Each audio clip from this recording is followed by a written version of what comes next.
जिस तरह से मम्मी ने आपका हर सुख दुख में साथ दिया, उसी तरह से मैं भी उनके जो रुके हुए काम हैं वो करूँगी। और हमारी माता जी की मृत्यु हुई स्वर्गीय श्रीमती रेणु जाजू जी की, उनके बाद विधायक की जिम्मेदारी बनती है कि वो उस क्षेत्र की देखभाल करें, लेकिन उन्होंने देखभाल नहीं करी और पूरी तरह से पल्ला झाड़ दिया।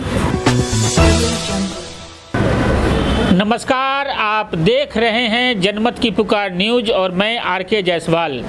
मैं अभी मौजूद हूँ शालीमार बाग में।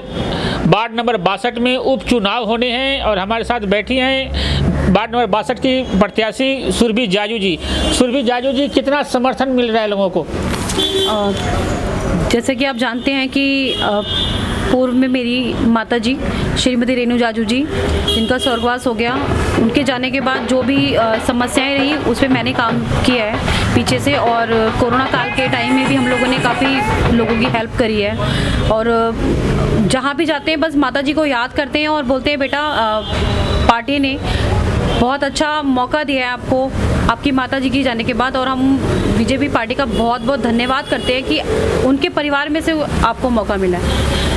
वो रोते हैं, कहते हैं बेटा ऐसा लगता था कि माता जी के जाने के बाद कि हम लोग अनाथ हो गए, हमारा कोई देख सुनवाई वाला नहीं है, लेकिन जब से आपका सुना है तब से हमें इतनी खुशी हुई है कि हमारे बीच में रेणु जाजू वापस आ गई। उनको इस तरह से वो मेरे से मिलते हैं, मेरे से प्यार देते हैं मुझे अपना, कि मैं आपको शब्दों में बयान नहीं कर सकती हूँ। आप जाती हैं क्षेत्र में तो क्या क्या समस्याएं लोग गिनाते हैं? समस्याएं तो सफाई से रिलेटेड होती हैं, लेकिन वो मैटर नहीं करता। जैसे ही आपको पता है कि 1 महीने की जो हड़ताल चली एमसीडी की, तो उनको वेतन नहीं मिल पाया उस वजह से, तो लोग सफाई के लिए थोड़ा सा परेशान है। लेकिन अब सारी चीज़ें कंट्रोल में हैं, क्योंकि जैसे कर्मचारी हमारे आए हैं काम पे, हमने सारी सफाइयाँ करवा दी हैं। यहाँ से जो विधायक हैं वो लगातार आप पे हमला बोल रहे हैं कि एमसीडी में व्याप्त भ्रष्टाचार है। विधायिका जी अपने गिरेबान में पहले झांक के देखें। एमसीडी पे लांछन लगाने से पहले उनको ये जान लेना चाहिए कि जो 13,000 करोड़ जो रुपए है एमसीडी का, वो खुद रख के बैठे हैं उनके सीएम जी। और रिसेंट में 26,000 करोड़ का जल बोर्ड का घोटाला है, वो भी सामने आया है। उन्होंने वादा किया है कि भाई हम 923 करोड़ आपको देंगे, सिर्फ वादा किया है लेकिन अब तक दिए ही नहीं है। जो कर्मचारी हैं उनको किस तरह से सैलरी दी गई है ये आप बीजेपी बहुत अच्छे से जानती है, हमें उन्हें बताने की ज़रूरत नहीं है। और उनको बखूबी इस चीज़ से वो भी वाकिफ़ होंगे कि किस तरह से किया। उन्होंने बोल तो दिया, अनाउंसमेंट कर दी कि मैं 923 करोड़ दे रहा हूँ, लेकिन दिया 1 रुपया भी नहीं है। तो सबसे ज़्यादा करप्ट वो खुद हैं। और आप ये चीज़ मैं आपको बताना चाहती हूँ, जैसे कि हमारी माता जी की मृत्यु हुई स्वर्गीय श्रीमती रेणु जाजू जी की, उनके बाद विधायक की जिम्मेदारी बनती है कि वो उस क्षेत्र की देखभाल करें, लेकिन उन्होंने देखभाल नहीं करी और पूरी तरह से पल्ला झाड़ दिया कि सारा का सारा दोष एमसीडी पे मर दिया। उनकी भी जिम्मेदारियां थी। जो जनता वहाँ रह रही है उन्होंने उनको वोट करके जिताया है। ऐसा नहीं कि सिर्फ एमसीडी को वोट करके जिताया है, उनको भी तो वोट किया है ना। वो एक जनप्रतिनिधि हैं, उनकी जिम्मेदारी बनती है कि अगर निगम पार्षद नहीं है तो उनकी जगह वो काम करें। क्या उन्होंने अपनी जिम्मेदारी निभाई? कोरोना के टाइम में गायब थे वो, राशन किसी भी जनता तक नहीं पहुंचा। बीजेपी के एक एक कार्यकर्ता ने ज़मीन पे उतर के घर घर राशन पहुंचाया, उनकी जो जो नीड्स थी उनको पूरा किया। वंदना जी पूरा जब तक कोरोना का टाइम था तब तक वो घर में थी, जैसे ही चुनाव का टाइम आया है वो रोडों पे उतर के सबसे वोट मांग रही है। किस मुँह से वोट मांग रही है? वो उनको हक है वोट मांगने का। वो पब्लिक जो परेशान थी, कितनी ऐसी लोग हैं जो यहाँ से पैदल गए हैं अपने गांव, उनको बसें नहीं मिली। आज केजरीवाल जी बसों का वापस मंगाने के लिए उन्होंने बोल दिया था, जो आपको पता है रिसेंट किसान आंदोलन में जो चीज़ उससे आप लोग वाकिफ़ हैं, दिल्ली पुलिस की जो बसें दी थी उन्होंने वापस मंगा ली। वो बसें उन्होंने उन पब्लिकों को नहीं दी जो बेचारी रोड पे पैदल जा रही थी। वहाँ बीजेपी के कार्यकर्ता उन्होंने खाना खिलाया, रास्ते में चप्पलें दी, उनके जाने का इंतज़ाम भी किया। लेकिन ना तो सीएम साहब उस टाइम आए, ना ही विधायिका जी आई। लेकिन जैसे चुनाव आए हैं वैसे वो लोग फ्रंट पे आ गए अपना प्रचार करने के लिए।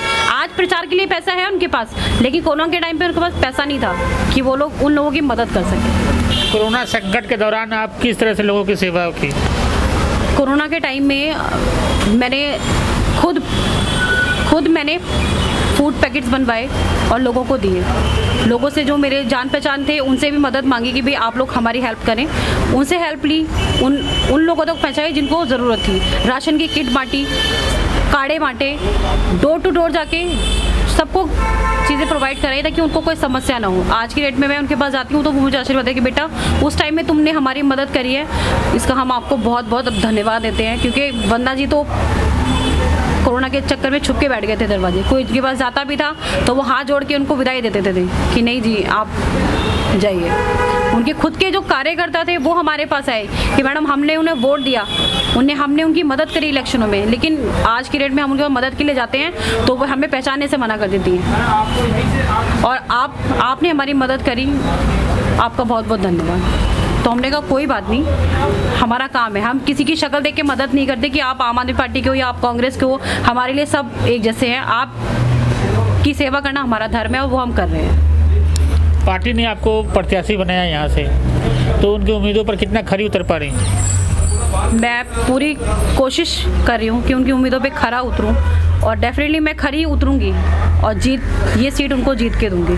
कितना समर्थन मिल रहा है लोगों का? बहुत समर्थन मिल रहा है। मैंने बोला जिस तरह से मेरी माताजी ने 35 साल पार्टी की सेवा करी है और उनके सारे राशन कार्ड से लेकर के पहचान पत्र हर काम मेरी माताजी के हाथों हुआ है। तो वो इस चीज़ का एहसान मानते हैं कि बेटा आपकी माताजी के थ्रू हमारे इतने काम हुए हैं और आपसे भी हम यही उम्मीद है कि आप आगे हमारे जो काम रुके हुए हैं मम्मी के वो आप करेंगे और आपके साथ हम पूरा भरपूर आशीर्वाद दिया उन्होंने मुझे। कितनी बड़ी चुनौती है आपके लिए?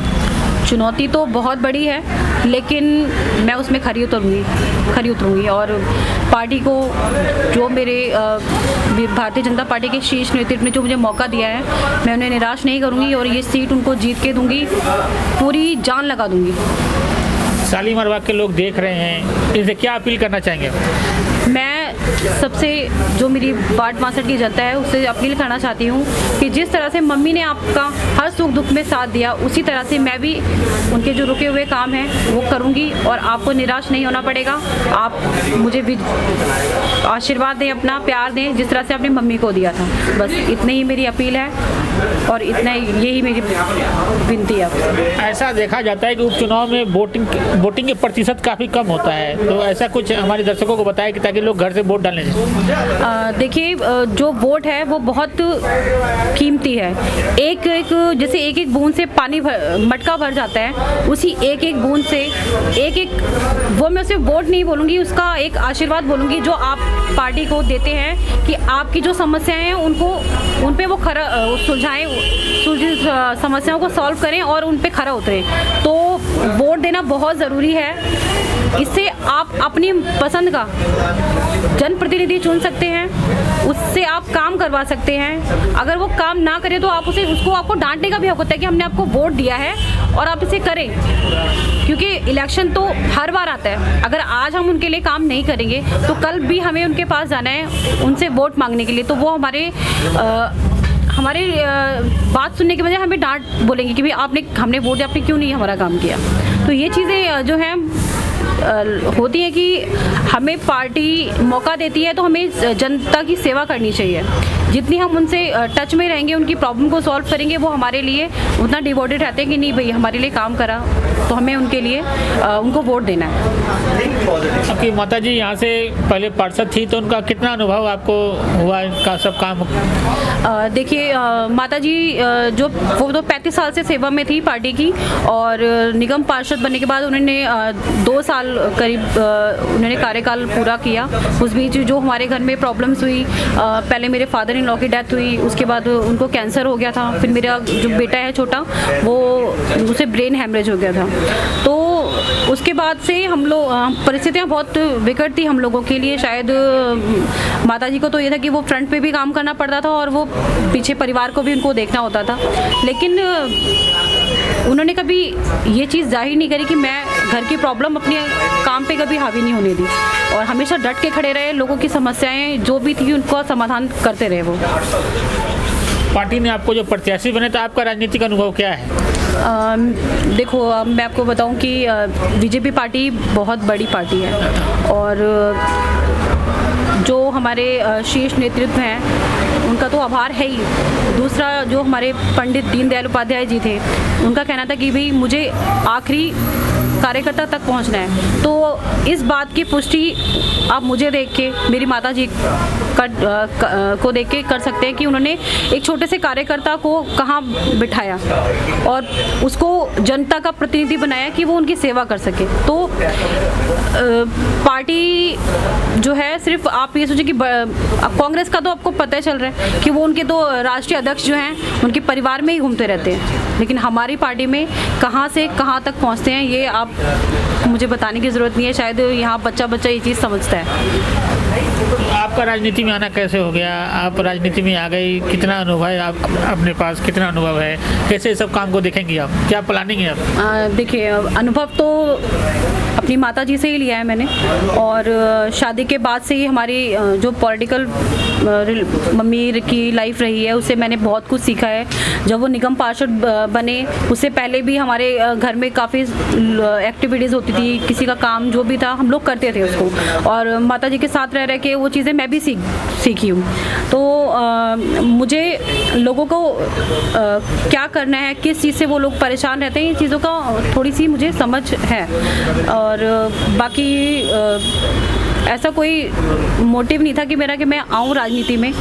बस मेरा आने का सिर्फ मेन मकसद ये था कि जो मेरी माता जी के द्वारा छूटे हुए काम हैं उनका जो नाम है वो चलता रहना चाहिए, क्योंकि जो 35 साल जो उन्होंने मेहनत करी है वो कहीं ना कहीं मुझे इंस्पायर करती है कि मैं उनकी जो छूटे काम है उनको पूरा करूं, ताकि कल को वो ये लोगों में जाके ये बोल सकूं कि देखो आप रेणु जाजू जी ने जो काम किया था, जो अधूरे थे वो मैं पूरे करवा रही हूँ। दिल्ली सरकार और नगर निगम की लड़ाई के चक्कर में जनता पिस रही थी। पिछले 1 महीने तक लगभग चारों तरफ गंदगी का ढेर रहा। इन सब घटना को आप कैसे देखती हो, आप कैसे दूर करना चाहेंगे? देखिए, ये जो घटना है ये तो आप समझें ये चीज़ की, जो केजरीवाल जी जब से 2013 से आए हैं, एमसीडी की प्रॉब्लम तब से ही उन्होंने शुरू कर दी है।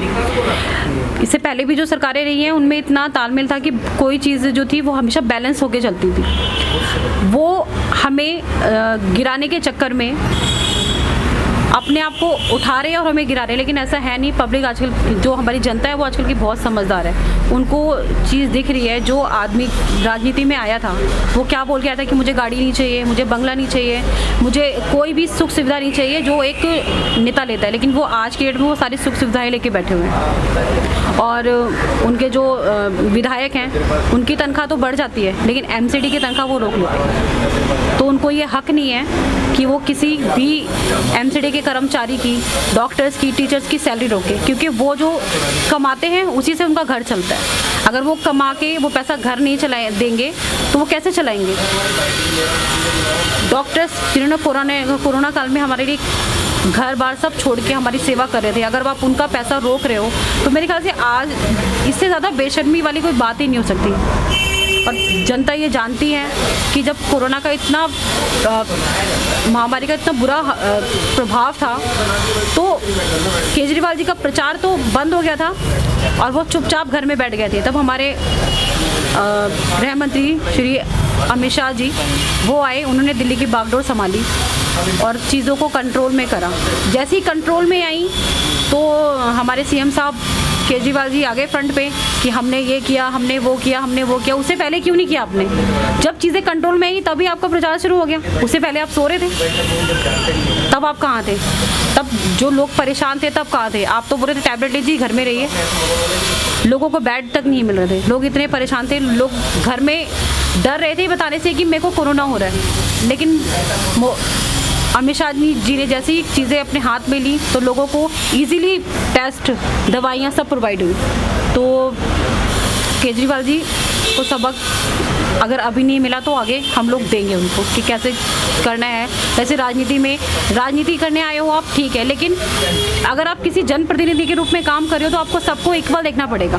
आपके लिए सब सामान्य है, कोई बीजेपी का नहीं, कोई कांग्रेस का नहीं, ना ही कोई आम आदमी पड़ेगा। आपको सबको एक नज़र से देख के सबके लिए काम करने पड़ेंगे। तो आप आप देख रहे थे जनमत की पुकार न्यूज़ और हमारे साथ ही सुरभि जाजू जी जो वार्ड नंबर 62 की प्रत्याशी हैं और 28 को वोटिंग होने हैं। मिलते हैं फिर और नए खबरों के साथ। नमस्कार।